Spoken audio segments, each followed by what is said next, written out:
क्या अगर आप भी अभी के टाइम पे 15,000 के बजट में कंफ्यूज है इन तीनों स्मार्टफोन के बीच में, तो आज की इस इंटरेस्टिंग वीडियो में आपको Realme P1, Vivo की तरफ से T3X और Motorola की तरफ से G64 के बीच में कंपैरिजन करके बताने वाला हूं और मेरा ऑनेस्ट ओपिनियन देने वाला हूं कि आपको कौन से स्मार्टफोन के साथ जाना चाहिए आपके नीड के अकॉर्डिंग। वीडियो स्टार्ट करने से पहले बता दूं, इन तीनों स्मार्टफोन को मैंने परचेस किया है और तीनों ही स्मार्टफोन का ग्रीन वाले वेरिएंट को परचेस किया है। स्टोरेज ऑप्शन भी ऑलमोस्ट सेम देखने को मिल जाते हैं, बस जो Motorola है ना, वहां पर जो बेस वेरिएंट है वो 8+128GB रोम वाला है। Realme P1 और Vivo T3X का मेरे पास 6+128GB रोम वाला वेरिएंट है। तीनों स्मार्टफोन के बॉक्स में मेन स्मार्टफोन के साथ साथ TPU case, charging adapter, charging cable, SIM ejector tool और यूजर मैनुअल देखने को मिल जाएगी। अभी बात करें अगर डिजाइन की, तो तीनों स्मार्टफोन के बैक में पॉलीकार्बोनेट बैक देखने को मिलने वाली है, मैट फिनिश के साथ आते हैं। Moto G64 का जो बैक है वो बहुत ज्यादा सिंपल फील होता है।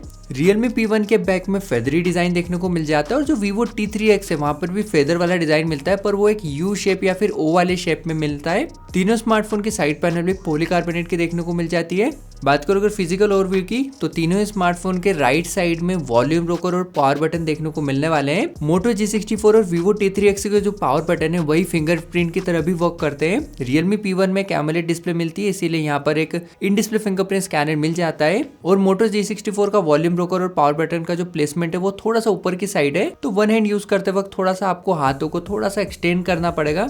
और बटन के साइजेस भी थोड़े से छोटे हैं कंपेयर करें T3X और P1 से। बाकी देखो, तीनों स्मार्टफोन में 3.5mm का हेडफोन जैक मिल जाता है। Realme P1 में जो 3.5mm का हेडफोन जैक है वो ऊपर की साइड है। तीनों स्मार्टफोन में हाइब्रिड सिम स्लॉट देखने को मिल जाता है, जहां पर या तो आप दो सिम्स को यूज कर सकते हैं या फिर एक सिम और एक SD कार्ड को यूज कर पाएंगे। बाकी देखो, बात करो अगर स्पीकर की, तो तीनों स्मार्टफोन में डुअल स्टीरियो स्पीकर्स मिल जाते हैं। Realme P1 में डेडिकेटेड स्पीकर मिलता है। Moto G64 और T3X में जो ईयरपीस वाला स्पीकर है उसे ही as a secondary speaker use किया गया है। स्पीकर की क्वालिटी तीनों स्मार्टफोन में अच्छी देखने को मिल जाती है। Vivo T3X में 300% तक वॉल्यूम को इंक्रीज करने का ऑप्शन मिलता है और इन तीनों स्मार्टफोन के बीच में मुझे सबसे ज्यादा लाउड भी T3X ही लगा है। बाकी क्वालिटी के मामले में Realme P1 के स्पीकर सबसे बेस्ट है, जहां पर ट्रेबल, बेस और वोकल्स बहुत ही अच्छे से सुनाई देते हैं। वहीं जो Vivo T3X है उसकी जो क्वालिटी वो सबसे बेकार लगी। नो डाउट स्पीकर में लाउडनेस है, पर कहीं ना कहीं जो लाउडनेस है वो कानों में चुभती है। अभी बात कर लेते हैं डिस्प्ले की, तो Realme P1 में 6.67 इंचेस की फुल HD प्लस वाली AMOLED पैनल मिलती है।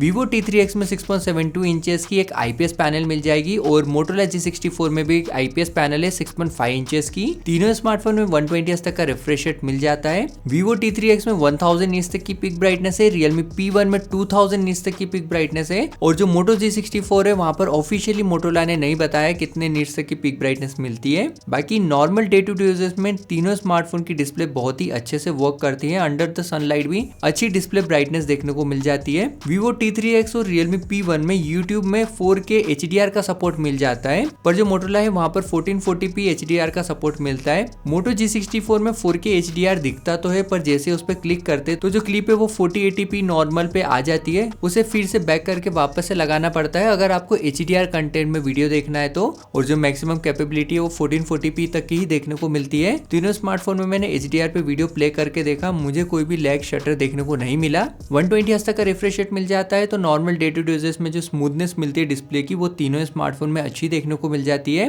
Realme P1 में AMOLED डिस्प्ले देखने को मिलती है, तो यहाँ पर जो HDR कंटेंट है, मल्टीमीडिया एक्सपीरियंस है वो बहुत ही अच्छा देखने को मिल जाता है। ब्लैक्स भी बहुत ही अच्छे से हैंडल किए हैं। बाकी जब भी HDR वीडियोस देखते हैं तो Realme P1 की डिस्प्ले थोड़ी सी येलोइश हो जाती है as compare to Vivo T3X और Moto G64 के। Vivo T3X और Realme P1 में ड्रैगन टेल की प्रोटेक्शन देखने को मिलती है। Motorola G64 में Corning के Gorilla Glass 3 के प्रोटेक्शन मिल जाएगी। बात करूं अगर बेजल्स की, तो Motorola के जो बेजल्स है ना वो सबसे ज्यादा मोटे देखने को मिलते हैं। चीन बेजल्स तो मेरे ख्याल से बहुत ही ज्यादा मोटे हैं। बाकी Realme P1 सबसे ज्यादा स्लिमेस्ट बेजल्स के साथ आता है और T3 के बेजल्स इन दोनों के मीडियम में देखने को मिल जाएंगे। बात करूं इन हैंड फील की, तो Motorola का जो बैक है वहां पर थोड़ा सा कर्व देखने को मिलता है और सबसे ज्यादा मोटा है। 8.89mm की थिकनेस है, जिसकी वजह से इन हैंड Motorola थोड़ा सा ज्यादा आपको मोटा फील होने वाला है। T3X की थिकनेस 7.99mm की देखने को मिल जाती है। Realme P1 की थिकनेस 7.97mm की देखने को मिल जाती है। तीनों स्मार्टफोन का इन हैंड फील अच्छा है। Moto G64 में IP52 का सर्टिफिकेशन मिलता है। Realme P1 में IP54 का सर्टिफिकेशन है और Vivo T3X में IP64 का सर्टिफिकेशन मिल जाता है। बाकी Realme P1 में रेन वाटर स्मार्ट टच का सपोर्ट मिलता है, जिसकी वजह से अगर डिस्प्ले में कुछ थोड़े बहुत पानी के स्प्लैशेस पड़े हुए हैं तो तब भी आप स्मार्टफोन को यूज कर पाएंगे। अभी बात कर लेते हैं सबसे ज्यादा डिसाइडिंग हाइलाइटिंग फीचर की, जो कि है प्रोसेसर। तो Vivo T3X में Qualcomm की तरफ से Snapdragon 6 Gen 1 वाला एक पावरफुल 5G प्रोसेसर मिलता है, जो कि 4nm के आर्किटेक्चर पे वर्क करता है। Realme P1 में Dimensity 7050 वाला प्रोसेसर मिल जाएगा, जो कि 6nm का आर्किटेक्चर पे वर्क करता है। और Moto G64 में 7025 वाला प्रोसेसर मिलता है, और ये भी 6nm का आर्किटेक्चर पे वर्क करता है। मेरे पास जो वेरिएंट है वो 6+128GB रोम वाला वेरिएंट है T3X और Realme P1 में, और Motorola G64 का 8+128GB रोम वाला वेरिएंट है। पर Vivo T3X और Moto G64 में UFS 2.2 की स्टोरेज है, और Realme P1 में UFS 3.1 की स्टोरेज मिल जाती है। बात करूं Antutu स्कोर्स की, तो Moto G64 के Antutu स्कोर्स सबसे कम निकल के आते हैं, जो कि 4,94,000 के आसपास निकल के आए हैं। उसके बाद Vivo T3X के स्कोर्स आए, जो कि 5,74,000 के आसपास है, और सबसे best Antutu scores Realme P1 में आए हैं, जो कि 5,88,000 के आसपास है। मैंने यहाँ पर CPU थ्रॉटलिंग टेस्ट भी करके देखा था, जहाँ पर जो Motorola का स्कोर है वो 79-80% के आसपास था। Realme P1 का CPU थ्रॉटलिंग स्कोर वो 85 से 88% के आसपास था, और सबसे अच्छा CPU थ्रॉटलिंग स्कोर आया है Vivo T3X का। प्रोसेसर ने बहुत ही कम थ्रॉटल किया है, और स्कोर 88 से लेकर 94% के आसपास आते हैं। आउट ऑफ द बॉक्स तीनों ही स्मार्टफोन में Android 14 का सपोर्ट मिलता है। T3X में FunTouchOS 14 मिल जाएगा, Realme P1 में Realme UI 5.0 का सपोर्ट मिलता है, और Motorola में MyOS का सपोर्ट मिलता है। देखो इन तीनों स्मार्टफोन में जो Motorola का अपडेट हिस्ट्री है वो सबसे बेकार है। Motorola में एक तो बहुत ही कम अपडेट्स देखने को मिलते हैं, उसके साथ साथ जो अपडेट्स मिलने भी वाले होते हैं उनमें बहुत ही ज्यादा डिले देखने को मिलता है। और जो Moto G64 है, यहाँ पर 1 साल का मेजर OS अपडेट और 3 साल के सिक्योरिटी पैच अपडेट्स मिल जाएंगे। T3X और P1 में 2 साल के मेजर OS और 3 साल के सिक्योरिटी पैच अपडेट्स मिलने वाले हैं। बात करूं UI की, तो Realme P1 में हॉट गेम हॉट एप्स देखने को मिल जाते हैं, उसके साथ साथ ऐप मार्केट भी मिलता है। सेम T3X में Vivo V App Store मिल जाएगा, हॉट गेम और हॉट एप्स मिल जाएंगे।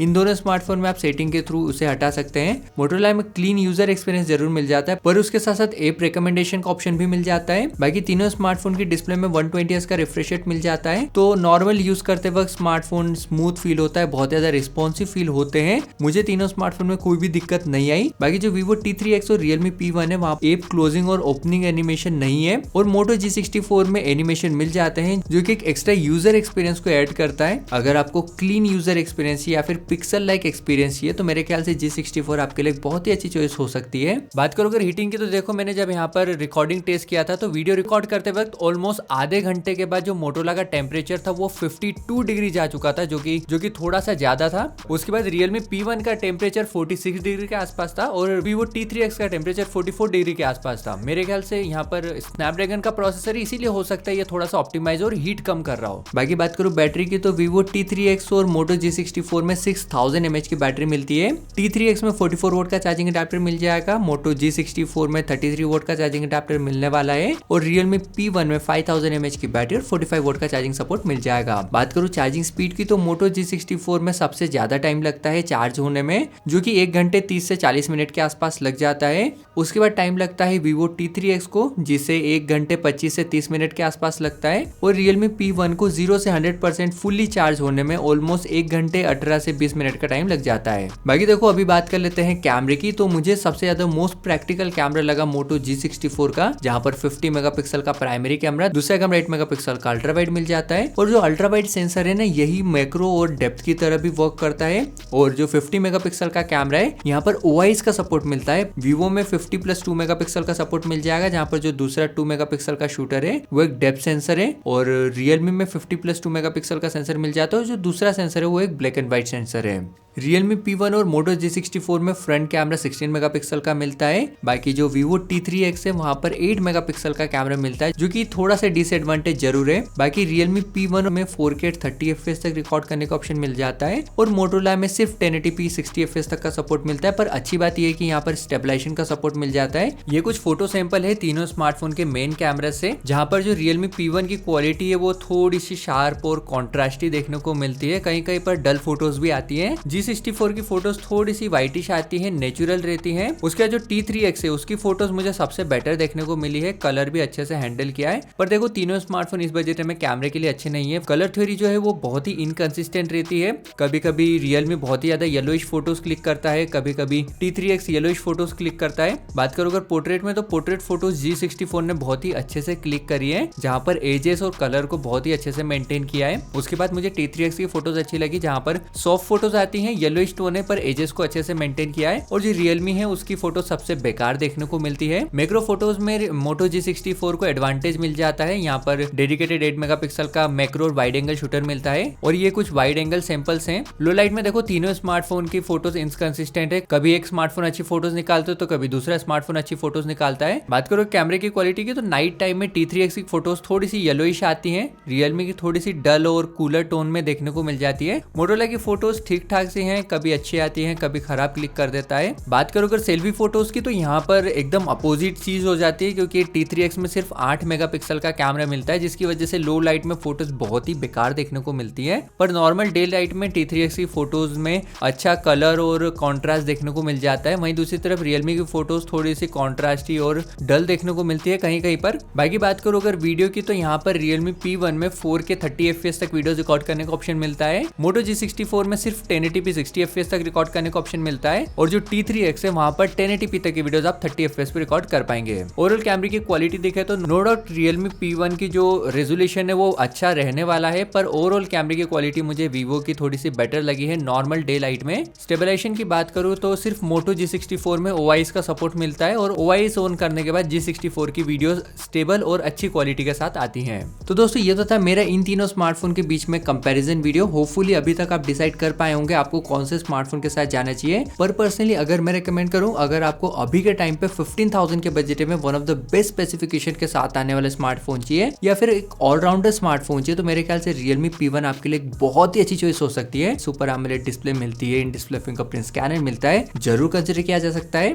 उसके बाद मेरी सेकंड चॉइस रहने वाली है वीवो की तरफ से T3X, जो कि अभी के टाइम पे 15,000 के बजट में एक बेस्ट चॉइस है। देखो वीवो पहले बहुत ही बेकार स्मार्टफोन लॉन्च करता था, पर अभी रिसेंट टाइम में कुछ बहुत ही तगड़े तगड़े स्मार्टफोन्स लॉन्च किए हैं। पंच होल वाला डिजाइन मिल जाता है, IPS डिस्प्ले है, पर उसके अलावा एक बहुत ही अच्छा और बहुत ही कैपेबल प्रोसेसर मिलता है। स्नैपड्रैगन का प्रोसेसर है तो यहाँ पर हीटिंग इश्यूज भी बहुत ही कम देखने को मिल जाते हैं। कैमरे की क्वालिटी भी मेन कैमरा सेंसर से अच्छी है, सेल्फी कैमरा इतना कुछ खास नहीं है। नो डाउट कॉम्प्रोमाइजेस हैं, अगर आपका बजट इन 12-13 हजार के आसपास भी है तो आप इसके 4+128GB रोम वाले वेरिएंट के साथ भी जा सकते हैं। बाकी उसके बाद फाइनली बात कर लेते हैं जो मेरी लास्ट चॉइस रहने वाली वो है मोटो G64। इसका जो पिछला वेरिएंट था ना G54, वो एक बहुत ही अच्छा स्मार्टफोन था 15,000 के बजट में, पर इस बार मोटोरोला को थोड़े बहुत और अपग्रेड्स करने थे, जैसे कि जो चीन है, जो बेजल्स है वो थोड़े से और पतले हो जाते तो एक बेटर रहता और स्मार्टफोन थोड़ा सा मोटा फील होता है इन हैंड। बाकी देखो यूजर एक्सपीरियंस के मामले में नो डाउट मोटो G64 एक बहुत ही अच्छी चॉइस है, पर मोटोरोला को कहीं ना कहीं अपने अपडेट्स और कैमरे पर ध्यान देना चाहिए। अगर ये दोनों चीजें मोटोरोला की अच्छी हो जाए तो इजीली मोटो स्मार्टफोन हर बजट में बहुत ही अच्छी चॉइस हो सकते हैं। बाकी दोस्तों आज की इस वीडियो के लिए बस इतना ही। अगर आप वीडियो अभी तक देख रहे हैं तो दिल से थैंक यू। वीडियो को लाइक कर दीजिए, चैनल को सब्सक्राइब भी कर दीजिए। मैं मिलूंगा आपसे अगली वीडियो में, तब तक के लिए बाय बाय दोस्तों।